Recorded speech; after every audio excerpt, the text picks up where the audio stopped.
मैं जिस घर में काम करता था, वहाँ के मालिक ने एक 18 साल की नई नौकरानी को घर पर ले आए, जो बहुत ही खूबसूरत थी।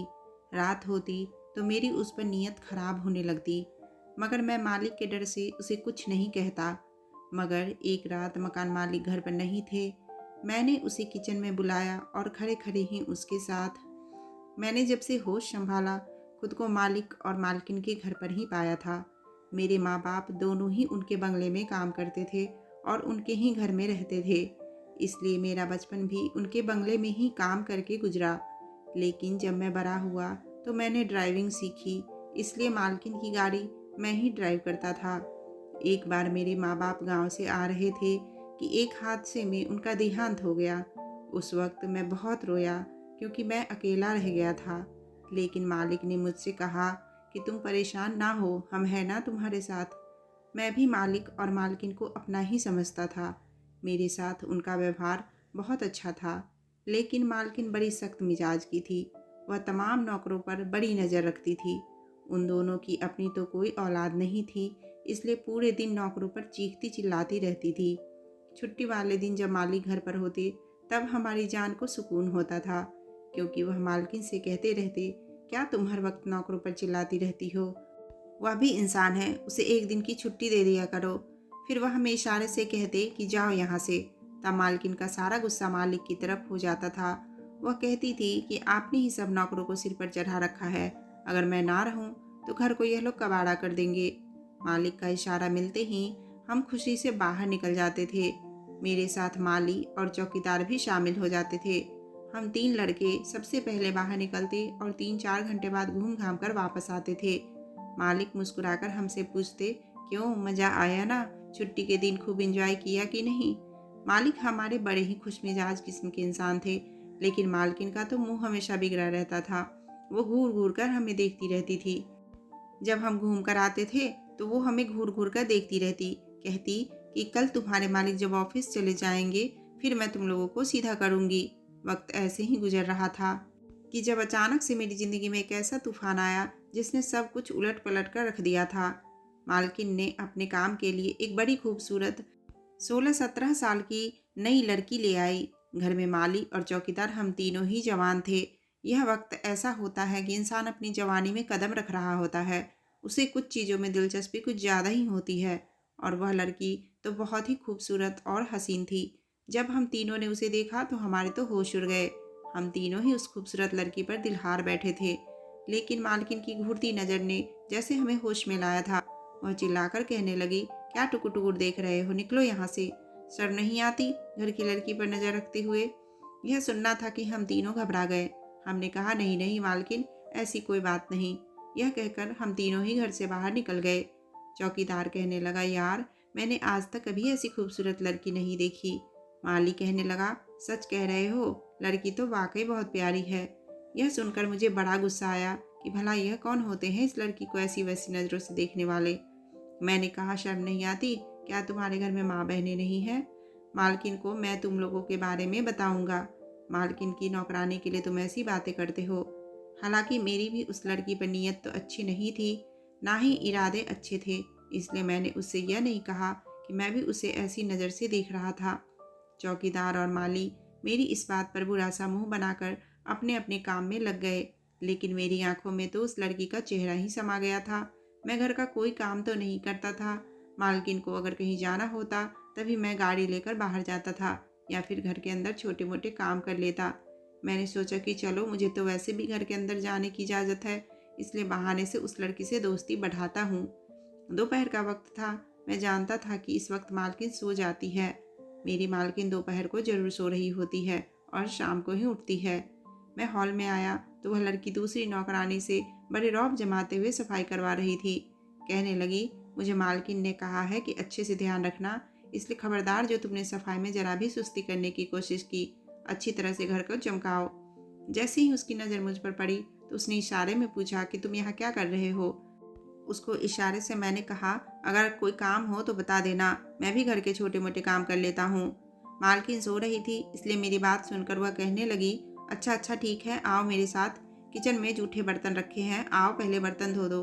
फिर उसने टेबल की तरफ इशारा किया जिस पर सब्जियां पड़ी थी। कहने लगी, इन सब्जियों को काटना है। फिर उसने किचन की शेल्फ की तरफ इशारा किया। कहने लगी, इसे भी साफ कर दो और जब सारा काम कर लो तो मुझे बताना, फिर मैं बताऊंगी तुम्हें आगे क्या करना है।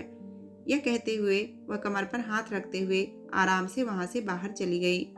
बहरहाल मैंने सारे बर्तन धो दिए, किचन साफ किया, उसके बाद सब्जी भी काट दी।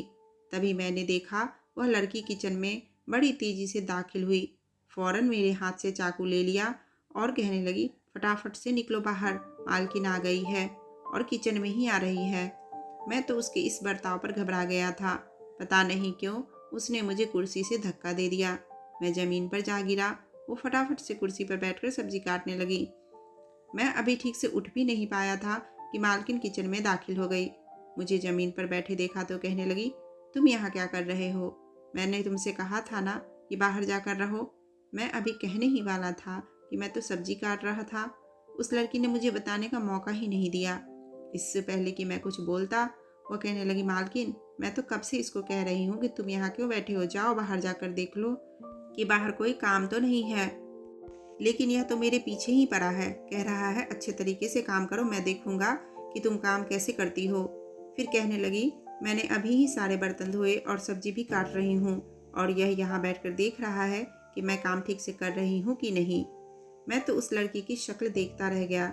अपने हिस्से के सारे काम वह मुझसे करवाकर मालकिन के सामने यूं जाहिर कर रही थी जैसे कि सब उसने ही किया हो और सारा काम तो मैंने किया था। मैंने कहा, नहीं नहीं मालकिन, यह लड़की तो। अभी मेरे मुंह से बात निकली भी नहीं थी कि मालकिन कहने लगी, तुम कौन होते हो इस लड़की पर रौब जमाने वाले? आइंदा से अगर मैंने तुम्हें इस वक्त घर के अंदर देखा जिस वक्त यह लड़की काम कर रही होती है तो देखो मैं तुम्हारा क्या हश्र करती हूँ। यह कहकर मालकिन ने मेरा कान पकड़कर बुरी तरह से मरोड़ दिया। कहने लगी, निकल घर से बाहर। मैं घर से बाहर चला आया। माली अपना काम करके शाम को वापस चला जाता था। चौकीदार दरवाजे पर बैठा रहता था। बस एक मैं ही था कि घर के अंदर बाहर चक्कर लगाते रहता था। एक बार मालिक ने मुझे रात को किसी काम से बुलाया तो मैं हैरान रह गया क्योंकि मालिक आज गेस्ट रूम में सो रहे थे। मैंने वजह पूछी तो कहने लगे, तुम्हारी मालकिन के साथ वो नई लड़की सोया करेगी। मैंने कहा, भला क्यों? मालिक ने गहरी सांस ली और कहने लगे, तुम्हें तो पता है कि तुम्हारी मालकिन की इस घर में बात चलती है, मेरी भला क्या हैसियत है? मालिक उदास सा मुंह बनाकर बोले। मैं मालिक के कहने पर दूध का गिलास देने गया था। जब वापस लौटा तो देखा कि मालकिन के कमरे से बातें करने की आवाज़ आ रही थी।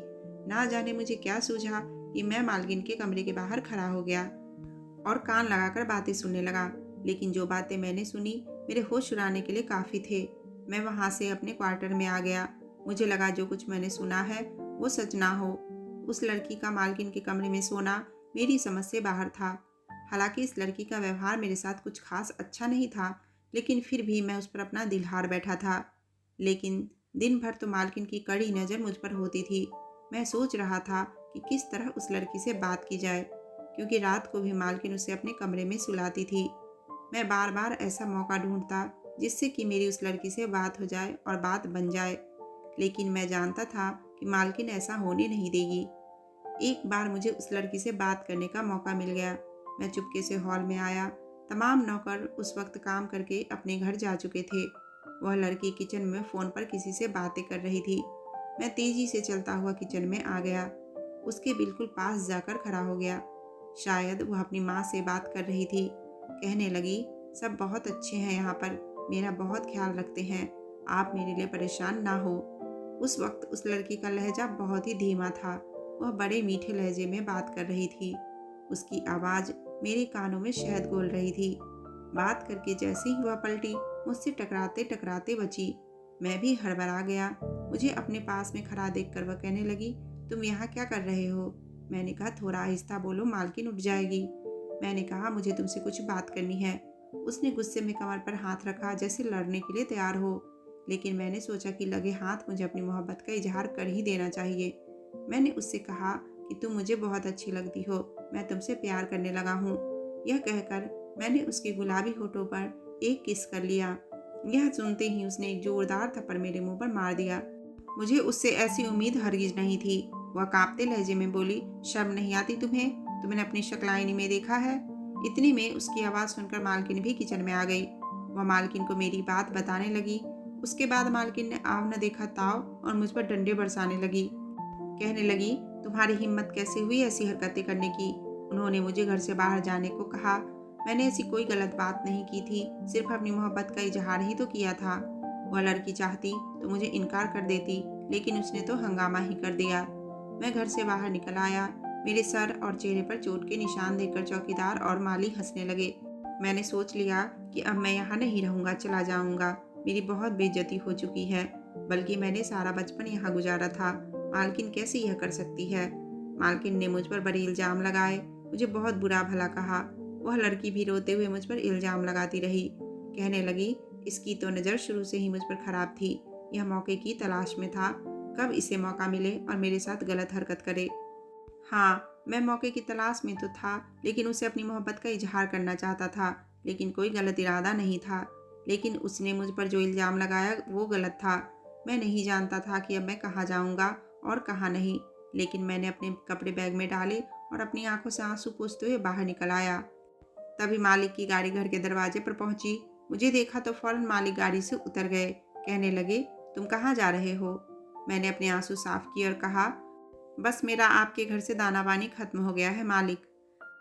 मालिक ने जब यह सुना तो बहुत उदास होकर कहने लगे, क्या हुआ है तुम्हें। मैंने सारी बात मालिक को बता दी, यह भी कह दिया कि मैं अब यहाँ नहीं रहूँगा। मालिक ने मुझे बहुत समझाया कि तुम कहाँ जाओगे, मैं खुद तुम्हारी मालकिन से बात करूँगा, उसे समझाऊँगा। लेकिन मैंने कहा नहीं, उस लड़की ने जैसे मुझ पर इल्ज़ाम लगाया है और मालकिन ने भी उसकी बात पर ही भरोसा कर लिया है, मैं अब यहाँ नहीं रह सकता। मुझे अपनी इज्जत बहुत प्यारी है। मैं वहाँ से निकलकर एक पार्क में जाकर बैठ गया। काफ़ी देर रोता रहा। मुझे अब उस लड़की से नफरत सी महसूस होने लगी थी। उस दिन भी जब मैं कमरे के बाहर खड़ा उसकी बातें सुन रहा था तो वह लड़की मालकिन को मालिक के खिलाफ भड़का रही थी। लेकिन मैं क्या कर सकता था, मालकिन को तो उसकी बात पर भरोसा था। मैं वही बेंच पर बैठा था कि मेरे पिछले वाले बेंच पे दो लड़के आकर बैठ गए।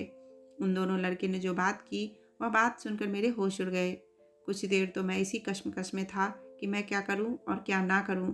जिस तरह से मालकिन ने मुझे जलील किया था, जी तो चाह रहा था कि उनको उनके हाल पे छोड़ दूं, लेकिन फिर अपने माँ बाप की बात याद आने लगी कि मालिक के नमक का फ़र्ज निभाना है, भले ही तुम्हारी जान ही क्यों न चली जाए। तब मैं एक फैसले पर पहुंचा। रात तो बहुत हो चुकी थी, इसलिए मैं वापस मालिक के घर आ गया। चौकीदार ने मुझे नहीं रोका। मैं जल्दी से अंदर आ गया। मुझे मालूम था कि मालकिन घर पर नहीं है, फिर मुझे उनके कमरे से कुछ बातें करने की आवाज़ कैसे आ सकती है। मैंने जैसे ही कमरे का दरवाज़ा खोला तो सामने मालिक के साथ वह लड़की को देखकर मेरे होश उड़ गए। मैं तो यहाँ पर एक चौंका देने वाली खबर देने आया था, लेकिन खुद चौंक कर रह गया था। मालिक मुझे देखकर कुछ घबरा गए। उस लड़की का रंग भी उड़ गया। कहने लगे, तुम तो नौकरी छोड़कर जा चुके थे। मैंने कहा, जी हाँ, लेकिन मैंने आपके घर के बारे में एक ऐसी खबर सुनी कि मुझे आना पड़ा, क्योंकि मैंने आपके घर का नमक खाया है, आपको नुकसान में नहीं देख सकता। मगर यह नहीं जानता था कि यहाँ यह सब देखने को मिलेगा।